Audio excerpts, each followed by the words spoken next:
C'est l'heure du journal de l'Afrique. Soyez les bienvenus sur France 24. À la une ce soir, le sommet sur le contre-terrorisme à Abuja au Nigeria. Des dirigeants africains sont réunis depuis hier dans la capitale nigériane. Ils appellent à plus de coopération contre le terrorisme, un sommet qui intervient alors que la situation se détériore dans la région du Sahel.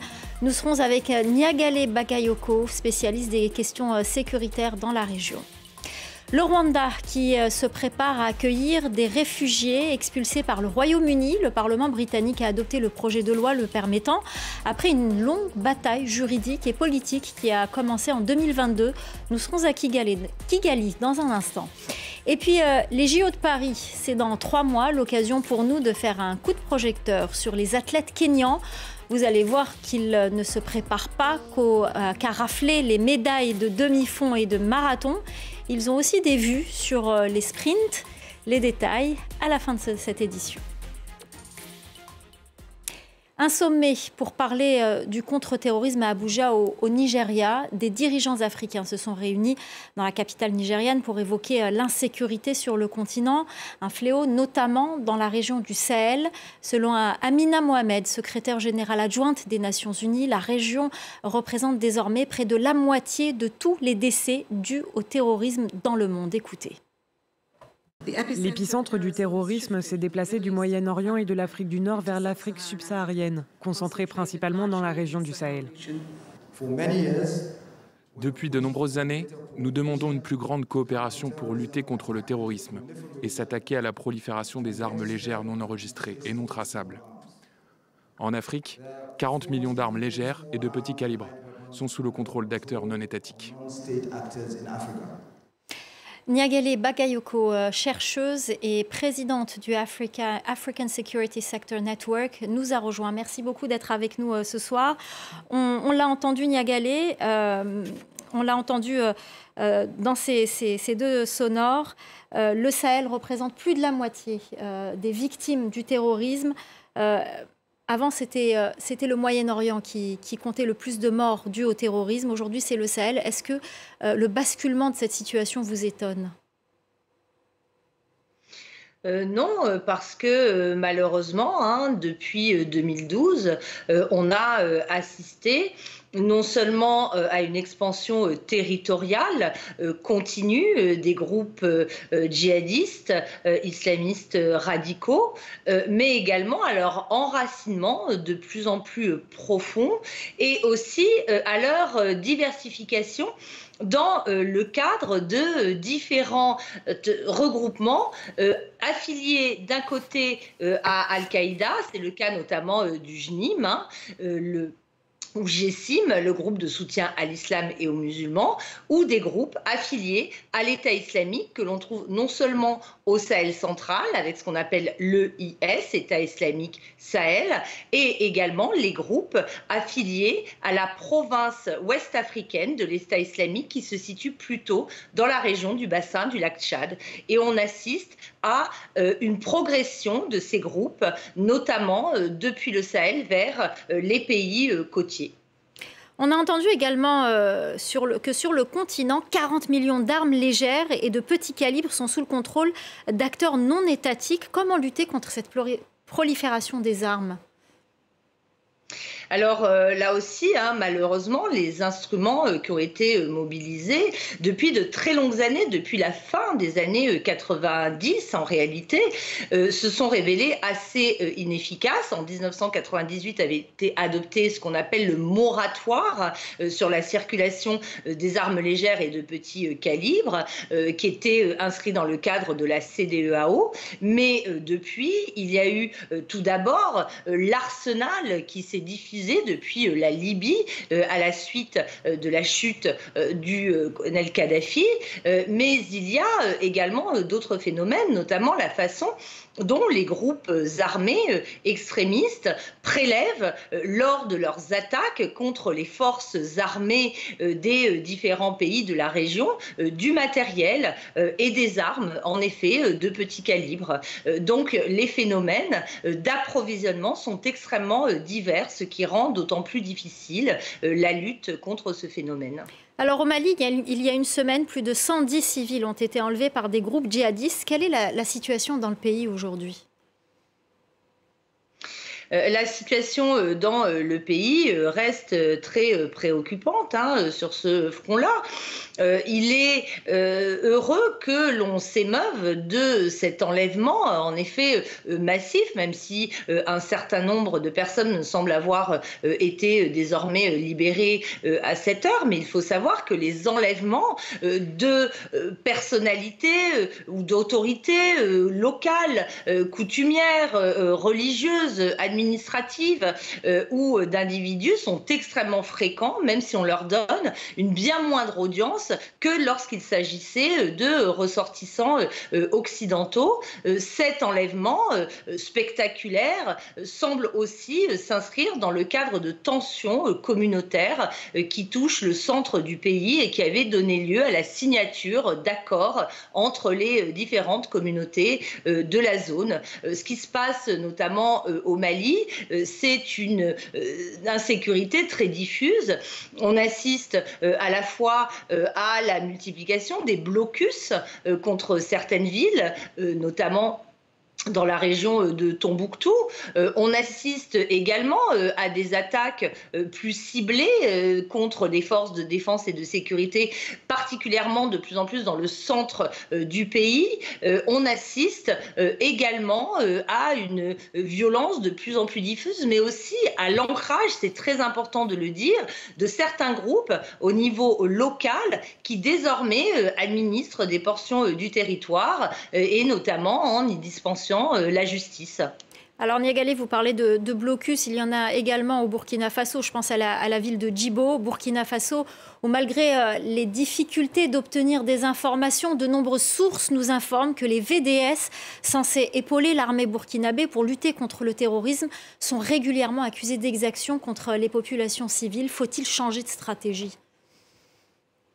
Oui, ce sont ces fameux volontaires pour la défense de la patrie qui ont été institutionnalisés dès 2020, donc en réalité sous le gouvernement de Roch-Marc Christian Kaboré, et qui sont de plus en plus considérés par les autorités civilo-militaires actuelles comme des relais essentiels dans la lutte contre les groupes armés extrémistes. Mais en effet, un certain nombre d'abus ont été commis par ces groupes très tôt, il y a déjà quelques années, dès 2019, et régulièrement ils se trouvent encore accusés d'exactions, d'exécutions extrajudiciaires, voire de représailles contre des communautés soupçonnées, parfois sans preuve, de collaborer avec les groupes djihadistes.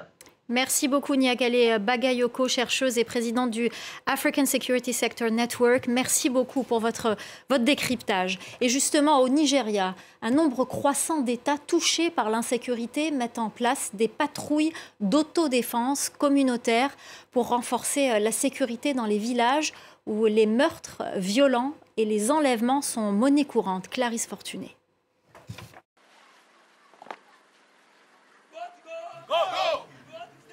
Un entraînement quasi militaire. Ce groupe d'hommes et de femmes se prépare à patrouiller dans la nuit. Ils sont à Kaduna, une ville située à une centaine de kilomètres seulement de l'endroit où 300 écoliers ont récemment été enlevés. Ce groupe d'autodéfense locale a été créé pour protéger les communautés locales contre les groupes terroristes armés. Moi aussi, j'ai été kidnappé. En tant que victime, j'ai été emmené dans leur camp où j'ai passé une semaine. Ce n'était pas une expérience amusante. J'ai été battu, menacé de mort. Ces groupes d'autodéfense pensent avoir un avantage sur les forces de sécurité de l'État. Ils ont une meilleure connaissance des territoires où opèrent les bandes armées. Mais pour cet expert en terrorisme, la plupart d'entre eux sont mal équipés. Si vous ne contrôlez pas ces hommes qui portent des armes pour protéger leur communauté, les criminels capitaliseront sur cette opportunité et l'exploiteront dans leur entreprise criminelle. Je pense donc que le gouvernement devrait donner à ces personnes une formation efficace s'il veut les autoriser à porter des armes.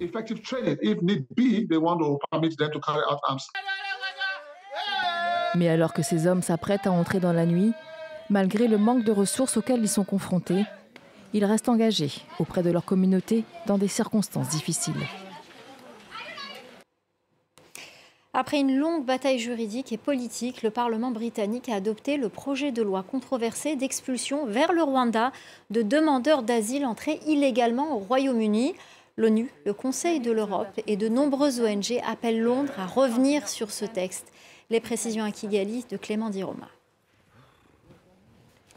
Après plus de 2 ans d'attente depuis la signature du premier accord entre Londres et Kigali qui prévoit l'expulsion de milliers de migrants vers les 1000 collines, le gouvernement rwandais affirme être prêt pour les accueillir. De nombreux hôtels et maisons ont été bâtis grâce aux quelques 300 millions d'euros déjà envoyés par le Royaume-Uni. Le texte définit le Rwanda comme un pays tiers dont la sûreté ne peut pas être remise en question par les tribunaux. Fin 2023, des juges britanniques avaient déclaré l'accord illégal puisque le pays n'était pas assez sûr. Selon eux, une manière en fait de contourner la justice a donc été votée cette semaine malgré les craintes des défenseurs des droits de l'homme qui rappellent bien que le Rwanda n'offre pas les libertés individuelles nécessaires aux demandeurs d'asile. Selon eux, Kigali affirme avoir pourtant accueilli plus de 130 000 réfugiés ces dernières décennies qui fuient les conflits dans la région. Des opposants rwandais dont le Parti vert ont dénoncé cette loi, selon eux non adaptée dans un pays pauvre avec un taux de chômage d'environ 40% chez les jeunes.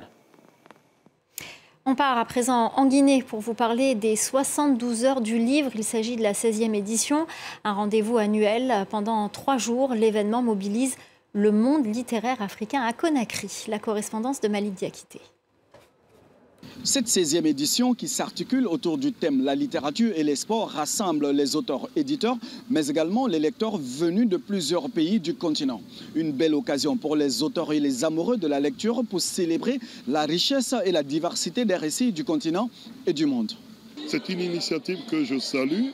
Et ça rentre dans la formation de nos enfants ainsi que dans la culture de nous-mêmes. Ça m'a permis éventuellement de non seulement acheter quelques livres que je recherchais. L'occasion est aussi mise à profil par les jeunes auteurs guinéens d'interpeller les autorités sur leurs conditions de travail. Il faut que l'État s'implique pour notre accompagnement de façon financière.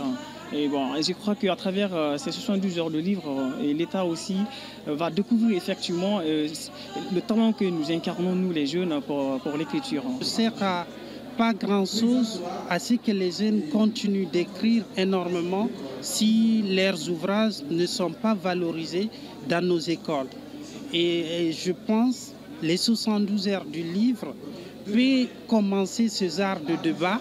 Pendant ces 3 jours, des débats, des conférences et des tables rondes sont organisées dans les universités du pays pour discuter avec les étudiants sur les questions liées à la littérature africaine. Et on vous parle avant de se quitter d'athlétisme. À 3 mois des JO de Paris, le Kenya se prépare. Renommé pour ses performances en demi-fond et marathon, le pays compte bien s'imposer dans des épreuves de sprint cet été. Sophie Lamotte.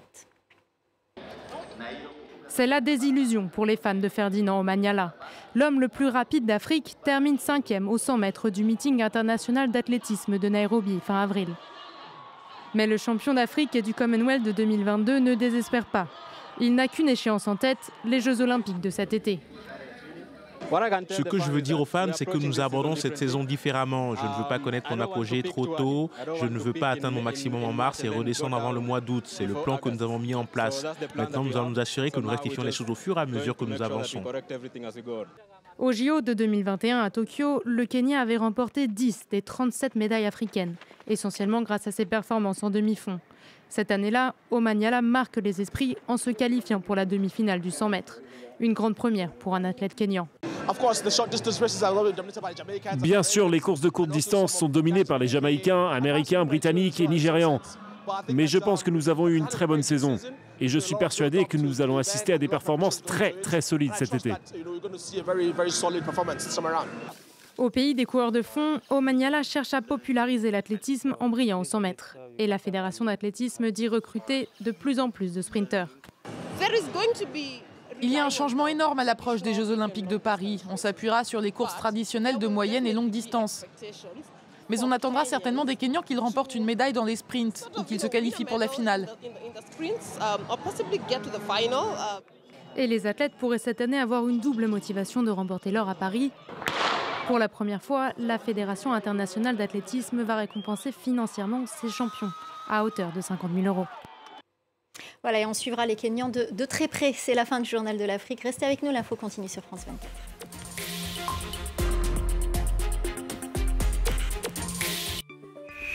Sur france24.com, cliquez sur le direct. Trouvez l'info qu'il vous faut, à voir, à lire. L'info live, c'est 24 heures sur 24 en 4 langues. Approfondissez les sujets qui vous passionnent. Vous cherchez la dernière actu, une émission en replay? Suivez-nous. Un clic et l'info internationale en direct. Liberté, égalité, actualité.